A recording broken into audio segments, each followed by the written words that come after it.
میرے نبی پاک صلی اللہ علیہ وآلہ وسلم نے ارشاد فرمایا، 7 گناہوں سے بچو جو ایمان کو ہلاک کر ڈالتے ہیں۔ صحابہ نے کہا، یا رسول اللہ صلی اللہ علیہ وآلہ وسلم، وہ کون سے گناہ ہیں؟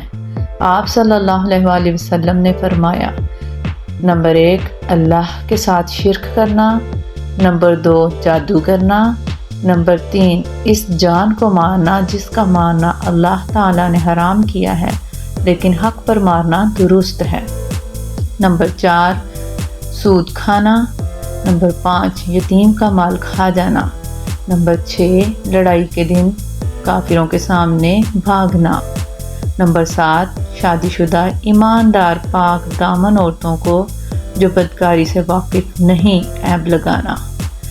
یہ سب چیزیں ایمان سے خارج کرتی ہیں۔ ہمیں چاہیے کہ نیک کام کریں اور برے کام جن سے رسول اللہ صلی اللہ علیہ وآلہ وسلم نے منع فرمایا رک جائیں، تاکہ ہماری دنیا اور آخرت دونوں سنور جائیں۔